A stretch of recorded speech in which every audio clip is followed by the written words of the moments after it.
Hello दोस्तों, मैं रोशन कुमार आप सभी के सामने लेके आ गए एनसीईआरटी सीरीज़ का हिस्ट्री। और इस हिस्ट्री सीरीज में हम लोग क्या स्टार्ट कर रहे हैं, क्लास 6 के अध्याय 1 का जो टॉपिक है कब, कहाँ और कैसे। ठीक है, इसमें हम लोग सबसे पहले देखते हैं ये इस इंट्रोडक्शन है। कुछ हम लोग मेन पॉइंट देखते हैं कि नर्मदा नदी आपका कहाँ है। तो नर्मदा नदी कहाँ है आपका, तो मध्य प्रदेश के अनुपमपुर जिले में अमरकंटक पठार से क्या करती है, निकलती है। और गुजरात में भदौच जिले में क्या करती है, ये अरब सागर में मिलती है। ठीक है, नर्मदा नदी कहाँ से निकलती है, तो मध्य प्रदेश में से निकलती है। ठीक है, कई लाख वर्ष से लोग इसी नदी यानी कि जो एशियंट हिस्ट्री है, ये क्लास 6 का जो एशियंट हिस्ट्री है, लोग पहले कहाँ रहते थे, तो लोग क्या करते, नदियों के किनारे रहते थे। नदियों के किनारे इसलिए रहते थे ताकि वहाँ पे पानी आसानी से क्या उपलब्ध हो पाता था, और लोग इधर उधर भटकते थे खाने के लिए। और पहले लोग खाना नहीं खाते थे, जानवरों को मारकर या फल फ्रूट सब क्या खाते थे। लेकिन उनको पानी की आवश्यकता थी, इसीलिए वो अक्सर जो नदी ग्राम है, या अक्सर जो पहले के लोग बसा करते थे, वो क्या वो नदियों किनारे बसा करते थे। इसीलिए यहाँ पे लिखा गया है कि नर्मदा नदी के पता लगाओ। यानी क्लास 6 में मानचित्र नीचे दिया हुआ है, देखिए यहाँ पे नर्मदा नदी यहाँ पे है। नर्मदा नदी कहाँ है, नर्मदा नदी मध्य प्रदेश में। और कभी क्वेश्चन आ जाए कि नर्मदा नदी कहाँ से निकलती है, तो अनुपमपुर जिले के अमरकंटक पठार से निकलती है। ठीक है, अब देखिए अक्सर जो नदियाँ थी उस नदी के किनारे क्या लोगों बसा करते। ठीक है, तो कई लाख वर्ष पहले लोग इसी नदी के तट पर क्या करते थे, बसा करते थे। यहाँ रहने वाले आरंभिक लोग कुछ कुशल संग्राहक थे, जो आसपास के जंगलों में विशाल संपदा से परिचित थे, और भोजन के लिए वे जड़ों, फलों तथा जंगलों तथा अन्य उत्पादों से क्या करते, संग्रहित करते थे। वे जानवरों के शिकार भी करते थे, अर्थात जो नर्मदा नदी के जो लोग किनारे रहते थे, वे जानवरों को शिकार करके क्या करते थे, अपना भरण पोषण करते थे। अब नेक्स्ट देखिए, सुलेमान और किरथर की पहाड़ियाँ। जो सुलेमान और किरथर की पहाड़ी है, दोनों कहाँ हैं, ये दोनों कहाँ हैं वर्तमान में, ये दोनों कहाँ हैं, पाकिस्तान में है। ये दोनों अभी कहाँ हैं वर्तमान में, दोनों पाकिस्तान में। ठीक है, यहाँ पर देख सकते हैं किरथर की पहाड़ी है यहाँ पे, और यहाँ पे किरथर की, और एक सुलेमान की पहाड़ी है। ठीक है, इस दोनों कहाँ है, ये दोनों है यहाँ पे सुलेमान की पहाड़ी है। एक मिनट हाईलाइट कर देते हैं, सुलेमान की पहाड़ी और किरथर की पहाड़ी दोनों कहाँ हैं, दोनों अभी क्या पाकिस्तान में। ठीक है, सुलेमान और किरथर की पहाड़ी इसी क्षेत्र में लोग ऐसे स्थान हैं जहाँ 8000 वर्ष पूर्व स्त्री और पुरुष ने सबसे पहले गेहूं और जौ की फसल उपजाना प्रारंभ किया। यानी आपसे कभी क्वेश्चन है कि गेहूं और जौ सबसे पहले कहाँ उपजाया गया, तो स्त्री पुरुष मिलकर सुलेमान की पहाड़ियों और किरथर की पहाड़ियों क्षेत्र में क्या गेहूं जौ फसलें उपजाना क्या किया, प्रारंभ किया गया। उन्होंने भेड़, बकरी, गाय, बैल जैसे पशुपालन का भी क्या वहाँ पे शुरुआत हुआ, कहाँ पे, सुलेमान और किरथर की पहाड़ियाँ पे। ठीक है, लोग गांव में रहते थे, और जो सुलेमान और लोग कहाँ रहते थे, लोग अक्सर ग्रामों में रहते हैं। पहले प्राचीन समय में शहर तो था ही नहीं, जो लोग कहाँ रहेंगे, ग्रामों में रहते थे।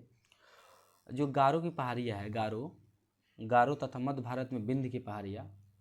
गारो की पहाड़ियाँ कहाँ है, तो गारो की पहाड़ियाँ मेघालय में है। गारो की पहाड़ियाँ कहाँ हैं, तो गारो की पहाड़ियाँ मेघालय में है। और विंध्य की पहाड़ियाँ कहाँ हैं, तो विंध्य की पहाड़ियाँ मध्य प्रदेश और उत्तर प्रदेश में क्या है, फैला हुआ है। विंध्य की मध्य प्रदेश और उत्तर प्रदेश ये ऐसे क्षेत्र हैं जहाँ कृषि का विकास सबसे पहले हुआ। जो गारो है और मध्य प्रदेश में विंध्य पर्वत है, यहाँ पे सबसे पहले क्या हुआ, यहाँ पे सबसे पहले चावल की क्या हुई, खेती हुई, चावल की खेती हुई, जिसमें चावल की क्या उपज हुई। अभी कभी आपसे क्वेश्चन है कि चावल सबसे पहले कहाँ हुई, तो गारो और विंध्य पहाड़ी क्षेत्र में। कभी क्वेश्चन है कि गेहूं और जौ कहाँ हुई, तो गेहूं और जौ सुलेमान और किरथर की पहाड़ी क्षेत्र में। ठीक है, चावल सबसे पहले उपज की। वे स्थान विंध्य के उत्तर में, जो विंध्य थे ना, विंध्य के पहाड़ियाँ उनके उत्तर में थे, वहीं पे क्या हुआ, ये चावल की, यहाँ पे विंध्य पहाड़ी दिख रहे हैं, इसी के उत्तर में क्या चावल की खेती की गई थी। ठीक है, अब यहाँ पे देख लीजिए, यहाँ पे पूरा भारत का मैप बना हुआ है। ठीक है जी, देखिए सिंधु तथा इसकी सहायक नदियों का पता लगाइए। देखिए सिंधु नदी, यहाँ पे देखिए मैप पे देखिए, यहाँ पे सिंधु नदी की सहायक नदी कौन कौन है, सिंधु नदी की सहायक नदी झेलम हो सकते हैं, चिनाब है, रावी है, सतलज है, ब्यास है। ठीक है, ये सब क्या है, सिंधु नदी के सहायक नदी है। ठीक है, और सिंधु नदी कहाँ है, तो सिंधु नदी फैली हुई है चीन, भारत, पाकिस्तान, 3 देशों में, क्या ये 3 देशों तक फैली हुई है सिंधु नदी, ठीक है। और देखिए नीचे क्या करें कि सिंधु नदी के पता लगाए यह प्रयास करें। सहायक नदियाँ उन्हें कहते हैं जो एक बड़ी नदियों से मिल जाती है। सहायक नदी किसे कहते हैं, जो बड़ी नदियों में मिल जाती है उसे क्या कहते हैं, सहायक नदी कहते हैं, ठीक है। लगभग 47 वर्ष पूर्व इन्हीं नदियों के किनारे कुछ आरंभिक नगर फले फूले गाँव में इनकी सहायक नदियों के किनारे समुद्री तटवर्ती इलाकों के नगरों का विकास हुआ 250 वर्ष पूर्व। यानी कि जो सिंधु नदी के किनारे क्या हुआ, 250 वर्ष पूर्व सिंधु नदी किनारे गांव और शहरों का क्या हुआ, सिंधु नदी किनारे गांव और शहरों का विकास हुआ। इसीलिए इनको क्या कहते हैं, इनको सिंधु सभ्यता भी कहा जाता है। इनको क्या कहा जाता है, सिंधु सभ्यता भी कहा जाता है। लगभग 4700 वर्ष पूर्व सिंधु एवं उसकी सहायक नदियों के किनारे आरंभिक नगरों का विकास हुआ। इन्हीं नगरों के में विकसित सभ्यता को सिंधु सभ्यता सिंधु सभ्यता कहलाता है। जबकि गंगा और सहायक नदियों के किनारे नगरों का विकास हुआ लगभग कितना वर्ष पहले, 250 वर्ष पहले। उस इस जाहिर सी बात है 250 वर्ष पहले से, इससे पूर्व क्या हो गया था, सिंधु नदियों के नगरों का विकास हो गया था, इसीलिए इसे सिंधु सभ्यता के नाम से भी जानते हैं, ठीक है।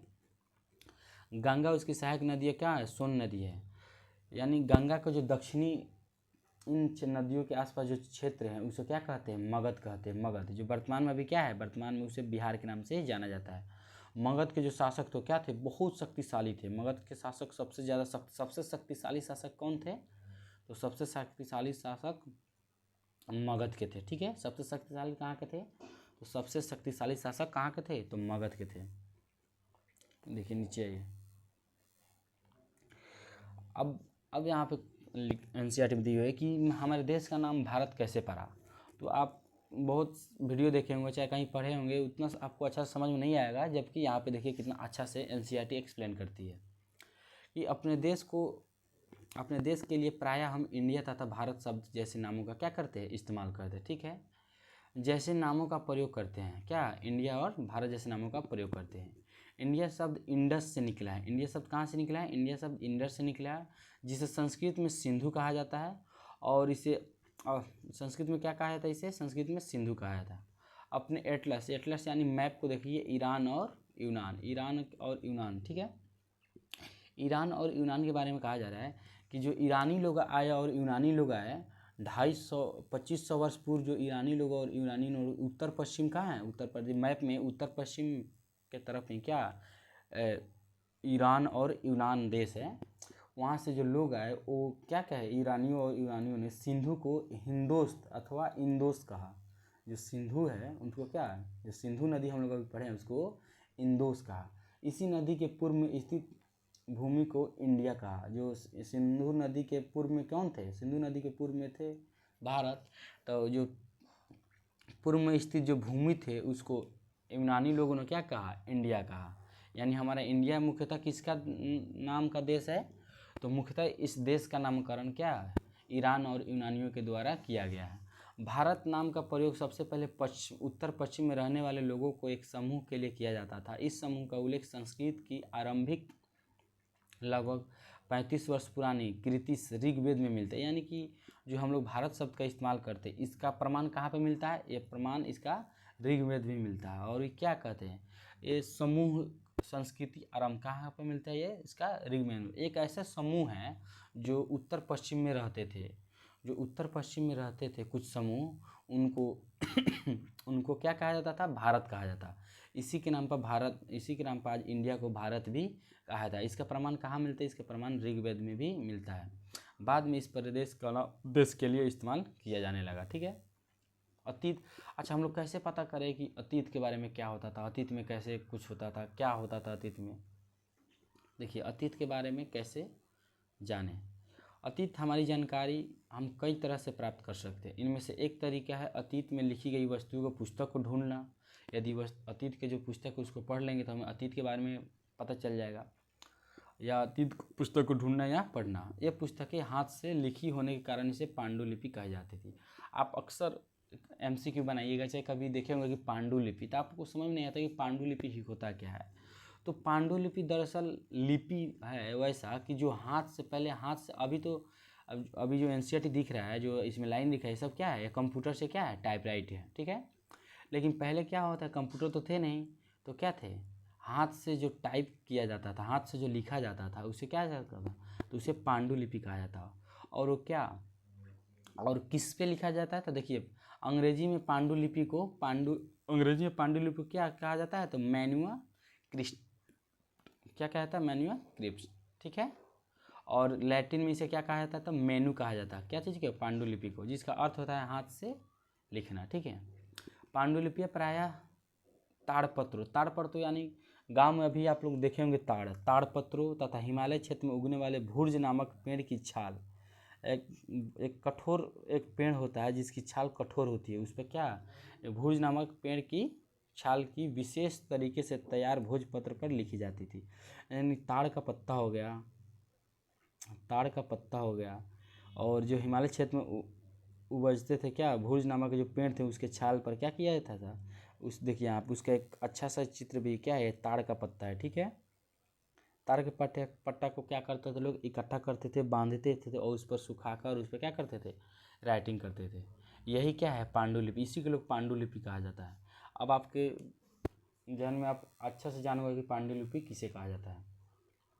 इतने वर्षों में कई पांडुलिपियों को कीड़ों ने खा लिया तथा कुछ नष्ट कर, यानी कि पांडुलिपि अक्सर खगड़ा की होती थी, ताड़ की होती थी, तो जाहिर सी बात है वो नष्ट हो जाएगा, कीड़े खा जाएंगे। फिर भी कई पांडुलिपि आज भी उपलब्ध है, जो आज उपलब्ध है तभी तो हम आपके यहाँ पे दिखला पा रहे हैं एनसीईआरटी में। प्रायः वे पांडुलिपियाँ मंदिरों तथा विहारों में मिलती है। देखिए जो पांडुलिपि, आप ये बहुत मस्त इम्पोर्टेंट क्वेश्चन है कि पांडुलिपियाँ कहाँ मिलती है, तो पांडुलिपियाँ प्राय कहाँ मिलती है, पांडुलिपियाँ मंदिरों और विहारों में मिलती है, विहारों, मंदिरों और कहाँ मिलती है, विहारों। अब कहीं पे क्वेश्चन है सिर्फ मंदिरों में मिलती है, नहीं, और सिर्फ विहारों में मिलती नहीं, ये कुछ पांडुलिपियाँ है जो मंदिरों और विहार में, बाकी सब तो अलग अलग मिलती है, लेकिन प्रायः मतलब अधिकतर कहाँ मिलती थी, मंदिरों और विहारों में मिलती थी। इन पुस्तकों की धार्मिक मान्यताएं थी, जो पांडुलिपियाँ थे उसमें क्या क्या, मैंने पांडुलिपियाँ में क्या क्या वर्णित थे, तो उसमें धार्मिक ग्रंथ मामले थे, व्यवहार थे, राजाओं के जीवन से संबंधित थे, औषधियों थे, विज्ञान से संबंधित थे, कई प्रकार के विषयों पर क्या चर्चा मिलती है, क्या चाहिए, पांडुलिपियों में। अतिरिक्त इसके बारे में हम महाकाव्य, कविता तथा नाटक में भी देखते हैं। इस महाकाव्य तथा महाकाव्य, कविता तथा नाटक में भी देखते हैं। इनमें से कई क्या थे, संस्कृत में लिखे हुए थे, जबकि प्राकृतिक तमिल और भाषा में टाइप किए गए थे। जबकि प्राकृतिक भाषा का प्रयोग कौन करते थे ज़्यादातर, तो प्राकृतिक भाषा का प्रयोग ज़्यादातर लोग आम व्यक्ति करते थे, ठीक है। प्राकृतिक भाषा का देखिए, एक ताम्र युग, आप कभी सुने होंगे, अभिलेख। अभिलेख सामान्यतः जानते क्या होता है, अभिलेख एक ऐसा चीज़ होता है, अभिलेख ऐसे लेख जो पत्थर अथवा धातु जैसी अपेक्षाकृत कठोर सतह पर क्या उत्कृष्ट, उत्कीर्ण का अर्थ होता है लिखना, उत्कीर्ण का अर्थ होता है लिखना या खोदना, खुदरना, ठीक है।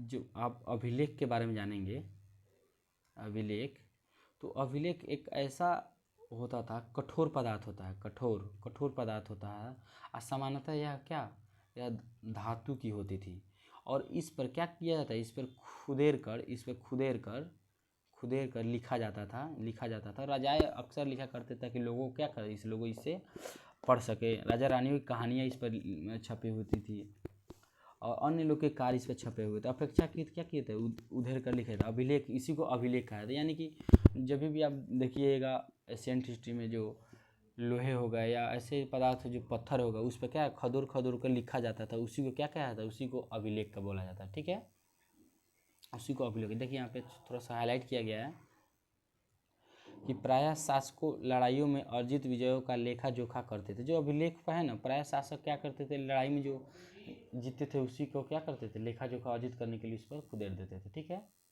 ऐसी वस्तुओं का अध्ययन करने वाला व्यक्ति, देखिए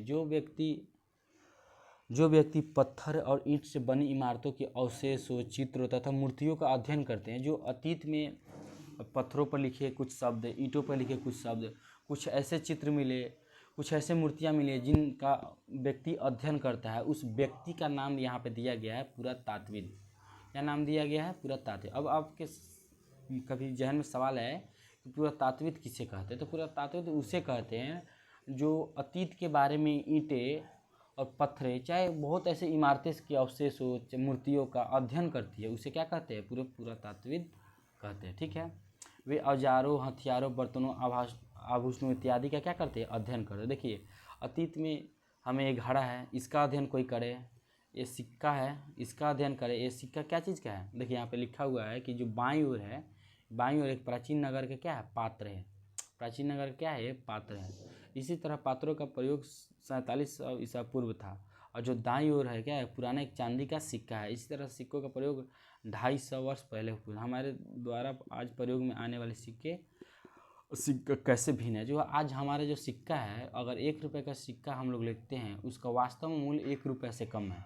और जो पहले का सिक्का रहता था, उसके अंकित मूल्य से उसके वास्तविक मूल्य क्या था? अधिक था। ठीक है, यदि अपने सिक्का 1 रुपये के सिक्का को किसी दुकानदार को बेचेंगे एज धातु के प्रयोग में, तो उसका 1 रुपया भी मूल्य नहीं होगा। जबकि पहले ऐसा होता था कि कोई अगर 1 रुपया का चांदी का सिक्का है तो किसी धातु के रूप में बेचते तो वो 1 रुपया से क्या था? अधिक था। तो अक्सर लोग क्या करते, उसका इस्तेमाल आभूषण बनाने में किया करते थे।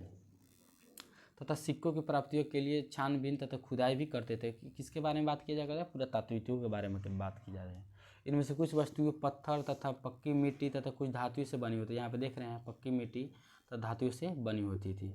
जो ऐसे तत्व जो कठोर तथा जल्दी नष्ट नहीं होते, जो आप लोग अभिलेख देते हैं वो बहुत कठोर रहते थे, वो कभी क्या करते थे? वो कभी जल्दी नष्ट नहीं होते थे।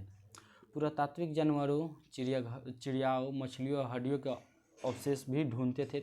मैंने इनका कार्य ही था कि अतीत के बारे में पता लगाना। उन्हीं को क्या कहते हैं? पुरातात्विक कहते हैं। ये एक हड्डी का भी अध्ययन करेंगे, ये ऐसे ऐसे चित्रकला का अध्ययन करेंगे, ईंटों का अध्ययन करेंगे, ये पहाड़ों पर लिखे कुछ शब्द का अध्ययन करेंगे। उन्हीं का अध्ययन करने वाले व्यक्ति को क्या कहते हैं? पुरातात्विद। ठीक है, अध्ययन करते थे। अतीत में लोग क्या खाते थे? हम लोग कैसे जानेंगे कि अतीत में लोग क्या खाते थे?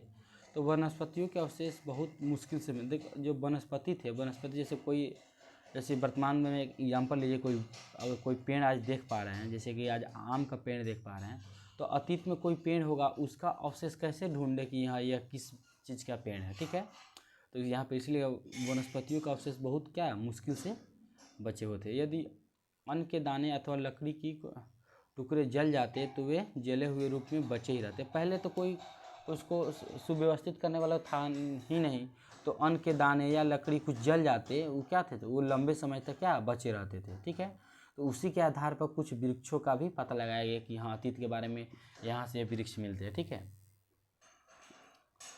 पांडुलिपियाँ भी बताया है कि हाथ से जो लिखा जाता है क्या? ताड़ पे हाथ से जो लिखा जाता है ताड़ पे, या हिमालय में जो मिलते हैं भूर्ज के पत्ते, उस पर क्या है? उसी को क्या कहते हैं? पांडुलिपि और अभिलेख भी बताया है। क्या था? यह कठोर पदार्थ है जिस पर हम लोग खुदर कर लिखते हैं। जैसे ये कठोर पदार्थ में हो सकते हैं, पत्थर भी हो सकते हैं, धातु भी हो सकते हैं। और इसका इस्तेमाल अक्सर राजाओं रानी की कहानियाँ होते थे, और ये इसलिए खुदेड़े जाते हैं ताकि लोग को अधिक से अधिक क्या किया जा सके? बताया जा सके। पांडुलिपियाँ अभिलेखों तथा पुरातत्व के जानकारियों के लिए इतिहासकार स्रोत शब्द का प्रयोग करते हैं। इतिहासकार उन्हें कहते हैं जो अतीत के बारे में अध्ययन करते हैं। आपको कभी क्वेश्चन आ जाए कि बच्चों की इतिहासकार किसे कहते हैं? इतिहासकार उसे कहते हैं जो अतीत के बारे में अध्ययन करते हैं, उसे इतिहासकार कहते हैं। स्रोत की प्राप्ति की अतीत के बारे में पढ़ना बहुत रोचक हो जाता है, क्योंकि इन स्रोतों की सहायता में मैंने इसमें दिखाया जा रहा है कि अतीत के बारे में अगर हमें कोई स्रोत मिल जाए तो अतीत के बारे में समझना क्या हो जाएगा? बहुत रोचक, बहुत आसान हो जाएगा। ठीक है, अतीत एक या अनेक। देखिए अतीत के बारे में क्या, अतीत का अर्थ क्या है? बीता हुआ कल, बीता हुआ कल। देखिए बीता हुआ कल जो आप लोग देख पा रहे हैं, जो ये आप लोग देख पा रहे हैं, ये क्या है? ये अंडरलाइन नहीं किया गया इसलिए क्या कि ये कहानी है, आप लोग पढ़िएगा तो खुद कहिएगा ना उतना इम्पोर्टेंट है। जो इम्पोर्टेंट नहीं है उसको हम हाईलाइट नहीं किए। ठीक है, देखिए पहले आप लोग अब कभी भी MCQ बनाइएगा तो उसमें आता है ईसा पूर्व, ईसवी, या इसका क्या पूरा रूप है। ठीक है, देखिए अगर कोई तुमसे तिथि विषय में पूछे तो तुम शायद उस दिन की तारीख या माह और वर्ष, जैसे कि 2000 ईस्वी, इसी तरह कोई वर्ष और बताओगे। यदि बात सही है, कोई या तुमसे पूछेगा आज कौन दिनांक है, तो तुम बोलोगे कि आज 3 तारीख 3रा महीना 2025 है। लेकिन पहले कोई पूछे कि आज कौन दिन है, कौन सी तारीख है, तो पहले के लोग क्या करते थे, देखिए जो हमारी जो तारीख है, जो आज हम लोग जो दिनांक देख पाते, जो तिथि देख पाते, वो ज़्यादा पूर्व की तिथि नहीं है। देखिए वर्ष की गणना हम ईसाई धर्म प्रवर्तक ईसा मसीह कौन थे, ईसा मसीह कौन थे, ईसाई क्या थे, ईसाई धर्म प्रवर्तक थे। ईसा मसीह कौन थे, ईसाई धर्म प्रवर्तक थे, ठीक है। ईसा मसीह की जन्म धर्म प्रवर्तक थे, जन्म की तिथियों से की जाती है, जो ईसा मसीह की जन्म है उन्हीं की तिथियों से क्या, उन्हीं की जन्म के अनुसार हम लोग क्या करते थे, तिथियों का गणना करते थे। अतः 2000 वर्ष पहले, 2000 वर्ष कहने का तात्पर्य है कि ईसा मसीह के जन्म से 2000 वर्ष बाद, यानी कि ईसा मसीह के जन्म आज मान लीजिए कि ईसा मसीह का जन्म इस दिन हुआ, तो इस दिन के बाद अगर ये यदि हम 2000 वर्ष बोल रहे हैं तो इसका जाहिर सी अर्थ है क्या, ईसा मसीह के जन्म के 2000 वर्ष बाद, ठीक है। ईसा मसीह के जन्म के पूर्व की सभी तिथियों को ईसा पूर्व बोला जाता था, जिसे ईसा से पहले, जो ईसा मसीह के जन्म की जो भी तिथि, जिस ईसा मसीह जैसे ईसा मसीह के जन्म की जो पूर्व की तिथि होगी, जो पूर्व की तिथि होगी उसे ईसवी पूर्व बोला जाता है, जो बाद की तिथि होगी उसे ईसवी बोला जाएगा, ठीक है। तो ईसा मसीह के जन्म के पूर्व की तिथियाँ थी उन्हें क्या बोला जाता है, ईसवी बोला जाता था। जो कि जन्म के बाद की जो तिथियाँ थी उन्हें क्या बोला जाता था, उसे ईसवी बोला जाता है, ठीक है। देखिए यहाँ पे ईसवी के बारे में काफ़ी समझाया गया है कि अंग्रेजी में बीसी का अर्थ होता है बिफोर क्राइस्ट, बीसी का अर्थ क्या होता है, बिफोर क्राइस्ट को क्या बोला जाता है, ईसा पूर्व। जबकि पहले एडी हिंदी में बोला जाता है, एडी को क्या लिखा जाता है, एनो डोमिनी। इसी तरह शब्द का तात्पर्य ईसा मसीह के जन्म से पहले है, ईसा मसीह के जन्म के वर्ष से है, यानी एडोमिनी का अर्थ क्या है, ईसा मसीह के जन्म से पहले। यदि आपको CE कहीं लिखा मिल जाए, यदि आपको CE लिखा मिल जाए तो इसका अर्थ होता है क्या, कॉमन एरा, इसे हिंदी में। और कहीं आपको मिल जाए BCE तो इसको क्या कहते हैं, बिफोर कॉमन एरा, ठीक है। और कभी आपको BP लिखा मिल जाए तो इसको क्या कहते हैं, बिफोर प्रेजेंट, यानी वर्तमान से पहले, ठीक है। यहाँ पे सब दिया हुआ है, सबको क्या किया गया, हाईलाइट किया गया, आप लोग देख सकते हैं, ठीक है। देखिए हम लोग यात्रा देख लिए, पांडुलिपि देख लिए, अभिलेख देख लिए, पुरातात्विक देख लिए, इतिहासकार के स्रोत देख लिए, और ये भी देख लिए कि अज्ञात लिपियों तथा अर्थ इसका निकाले। हम लोग ये भी देख लिए कि पांडुलिपियाँ क्या थी, ये पांडुलिपियाँ प्रायः क्या थी, तारपत्र था। इसमें सबसे महत्वपूर्ण पांडुलिपियाँ आप ध्यान में रख लीजिएगा। उसके बाद में आप लोग जो व्यक्ति पत्थर और ईंट से बनी इमारतें के अवशेष चित्रों तथा मूर्तियों का अध्ययन करते उसे क्या कहते थे, उसे पुरातात्विक कहते, उसे क्या कहते थे, पुरातात्विक कहते थे। और जो ईसा मसीह के जन्म से पहले है उसे क्या कहते हैं, उसे ईसवी पूर्व कहते हैं, और जो ईसा मसीह के जन्म के बाद है उसे ईसवी कहते हैं, ठीक है। कुछ अब पांडुलिपिया को इंग्लिश में आज कभी आप क्वेश्चन आ जाए कि पांडुलिपिया को इंग्लिश शब्द में क्या प्रयोग होता है, इसको मैनुअल क्रिप्ट्स कहा जाता है। और लैटिन में क्या कहा जाता है पांडुलिपिया को, तो लैटिन में पांडुलिपिया को क्या कहा जाता है, मेनू कहा जाता है, क्या कहा जाता है, मेनू, ठीक है।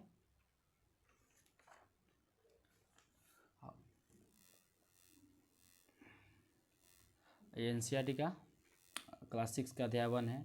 इसमें जो इम्पोर्टेंट, उसमें कुछ खास इंपॉर्टेंट चीज़ है नहीं, थोड़ा थोड़ा शब्द, एक दो शब्द समझाया गया जो आप नीचे देख सकते हैं।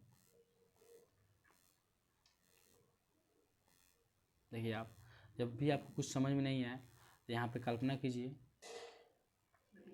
यहाँ पे जो उपयोगी शब्द है इसको देख लीजिए आपको, और यदि जो भी यहाँ पे शब्द लिखा हुआ है ये आपको समझ में आ रहा है, इसका अर्थ है आप ऊपर अध्याय को समझ पा रहे हैं। तो यात्रा का हम बताए हैं कि जो पानी पीने के लिए इधर उधर जाते थे, यही कारण है कि नदियों के किनारे अधिकतर नगर बसने के मिलते हैं। पांडुलिपियाँ हाथ से लिखी होती है, यह भी बताए हैं। अभिलेख क्या है, ये अक्सर कठोर पदार्थ होते हैं, धातु और पत्थरों पर लिखी हुई होती है। पुरातात्विक क्या किसे कहते हैं, जो इतिहास के जो अध्ययन, जो अतीत के बारे में अध्ययन करते हैं, वो भी क्या चीज़ के, पत्थरों पर लिखे कुछ ऐसे शब्द का इस्तेमाल कर जो अध्ययन को उसे क्या कहते हैं, पुरातात्विक कहते हैं। इतिहासकार के स्रोत किसे कहते हैं, इतिहासकार के स्रोत, आपको बताया कि इतिहास के स्रोत, यदि हमको अतीत के बारे में कोई स्रोत मिल जाए उसे इतिहासकार स्रोत कहते हैं। अज्ञात लिपि का अर्थ अर्थ निकल। अज्ञात लिपि बहुत ऐसे लिपि है जिसका अर्थ अब वर्तमान समय में भी नहीं निकला। अभी वर्तमान में कोई दक्षिण भारत की कोई सरकार है, एक इनाम रखा हुआ था, कोई लिपि मिला, उस लिपि को कोई पढ़ देगा तो उसको लगभग लगभग $50 का क्या इनाम रखा गया था। वैसे अभी वर्तमान में बहुत ऐसे लिपियाँ है जिसका क्या अभी तक अर्थ निकाला नहीं गया है। कुछ महत्वपूर्ण तिथि देखिए, कृषि का आरंभ 8000 वर्ष पूर्व पहले हो गया था, जबकि सिंधु सभ्यता के प्रथम नगर का 47 वर्ष पहले मिल गया था, जबकि गंगा घाटी के नगर मगध का एक बड़ा राज्य क्या 250 वर्ष पहले। बहुत दोनों भी है, याद कर लीजिएगा। वर्तमान 2000 वर्ष पहले पूर्व है। ठीक है, फिर से मिलते हैं हम लोग नेक्स्ट वीडियो में अध्याय 2 में।